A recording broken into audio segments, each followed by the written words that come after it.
کہ جب بھی امام آئیں گے ہمارے محل میں دربار میں آئیں گے تو کوئی ان کی تعظیم کے لیے کھڑا نہیں ہوگا،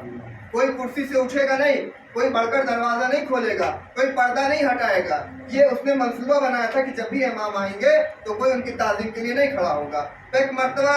پیغام پہنچایا گیا، امام مدینے سے خراسان آ جاتے ہیں۔ آنے کے بعد اب اس نے تو منصوبہ یہ بنایا تھا کہ کوئی تعظیم کے لیے نہیں کھڑا ہوگا، امام اس کے محل میں آتے ہیں۔ آنے کے بعد اپنا پہلا قدم رکھتے ہیں، میرا دل کہتا ہوا کہ آندھیاں چلی ہوں گی، دروازے کھلے ہوں گے، پردہ اپنے آپ ہٹا ہوگا، سب کے سب تعظیم کے لیے جو نہیں چاہتے تھے ہم اٹھیں گے، سب کے سب اٹھ گئے ہوں گے۔ وہ جو تخت پہ بیٹھا تھا بادشاہ، اس نے اپنا تخت چھوڑا ہوگا، ایک جملہ کہا ہوگا، اے مولا آئیے، یہ آپ ہی کی حکومت ہے، یہ آپ ہی کا تخت ہے، اس کے اصلی وارث آپ ہیں، لیجئے امام آئے۔ آنے کے بعد اب اس نے کہا، اے مولا کہ ہم آپ کو ولی عہد کی دعوت دیتے ہیں اور ہم آپ کو اپنا جانشین بنانا چاہتے ہیں، چونکہ منصوبہ بنا رہا تھا تاکہ لوگ امام سے ملے نہیں، امام سے جڑے نہیں، اور جو مسلمان ہوتے جا رہے تھے اس وقت وہ کم کر رہا تھا اور ہماری حکومت پھیلتی رہے، امام کو ماننا چاہ رہا تھا، معاذ اللہ معاذ اللہ۔ اور لیجیے وقت گزرتا گیا، اب اتنے میں یہ بادشاہ کہتا ہے کہ ایسا کرو، اپنے وزیر کو بلایا، فضل ابن ربی کو بلانے کے بعد کہتا ہے کہ ایسا کرو، ان سے مناظرہ رکھواؤ، امام سے مناظرہ رکھواؤ اور تمام ادیان کو بلواؤ، جتنے بھی دین اس وقت دین تھے، یہودی قوم تھی، عیسائی قوم تھی، جو بھی قوم والے ہوتے ان کو بلواؤ اور ان سے مناظرہ کرواؤ۔ معاذ اللہ امام مناظرہ ہار جائیں گے اور یہ اپنے لوگوں میں شرمندہ ہو جائیں گے اور ہماری حکومت اس طرح پھیل جائے گی۔ یہ جانتا نہیں تھا یہ کون ہے، یہ وقت کے امام حلال مشکلات ہیں، جو لوگوں کی مشکلیں حل کرتے ہیں۔ یہ کہہ رہا ہے کہ مناظرہ رکھواؤ اور امام کو بلواؤ اور امام مناظرہ کریں۔ مناظرہ یہ ہوتا ہے کہ لوگ اپنی اپنی باتیں رکھتے ہیں اور جو ہار جاتا ہے وہ اپنے لوگوں میں شرمندہ ہو جاتا ہے۔ لہٰذا امام نے ایسا نہیں کیا، بلایا گیا، دعوت دی کہ بادشاہ چاہ رہا ہے کہ آپ سے مناظرہ کیا جائے، آپ سے مناظرہ کیا جائے، آپ سے تمام ادیان کے لوگ اپنی باتیں رکھیں گے، اپنی باتیں بتائیں گے، آپ بھی اپنی بات رکھیے گا، اپنے دین کو پھیلائیے گا۔ اب ایک مرتبہ امام کو یہ جب دعوت دی گئی کہ آئیے، تمام دین کے لوگ موجود ہیں، عیسائی قوم بھی آئی ہے، یہودی قوم بھی آئی ہے، سارے کے سارے لوگ آئے ہوئے ہیں اور آپ سے مناظرہ کرنا چاہ رہے ہیں۔ یہ گیا امام کے پاس گیا، جانے کے بعد کہتا ہے مولا بادشاہ نے آپ کو بلایا ہے، بادشاہ نے آپ کو بلایا ہے۔ میں بہت حیرت انگیز ہوں مولا، تمام کے تمام ادیان کے لوگ وہاں پہ موجود ہیں، بہت کثیر تعداد میں بھیڑ اکٹھا ہے، مجمع جمع ہو گیا ہے، مولا وہ آپ سے مناظرہ کروانا چاہتے ہیں۔ ایک مرتبہ میرے مولا کہتے ہیں بلایا مجھے ہے، پریشان تو ہو رہا ہے، مجھے بلایا ہے، پریشان تو ہو رہا ہے۔ کہا نہیں مولا، جو مناظرہ کرنے والے لوگ ہوتے ہیں وہ باتیں اس طرح سے گھماتے ہیں کہ انسان اس میں الجھ جاتا ہے۔ کہا سن، میں اپنے رسول کا وہ جانشین ہوں، جب میں ان کو ان کی باتوں میں انہیں کی زبان میں جواب دوں گا تو چہرہ میرا دیکھنے والا نہیں ہوگا، چہرہ مامون کا دیکھنے والا ہوگا۔ کہا ٹھیک ہے، بلاؤ۔ امام آئے، دیکھیے اب توجہ کیجیے گا، امام آئے، دربار میں امام آئے، تمام کے تمام ادیان کے لوگ وہاں پہ اکٹھا تھے، ہر مسلک کے لوگ جمع تھے مناظرہ کرنے کے لیے، یہودی قوم کے بھی تھے، عیسائی قوم کے، سب قوم کے وہاں کے لوگ موجود تھے۔ آئے، امام دربار میں ہیں، امام دربار میں آئے، جیسے ہی ان قوم والوں نے امام کا چہرہ دیکھا، چہرہ دیکھنے کے بعد فوراً ہی چہرہ دیکھ رہے ہیں، دیکھتے جا رہے کہ یہ کون ہے،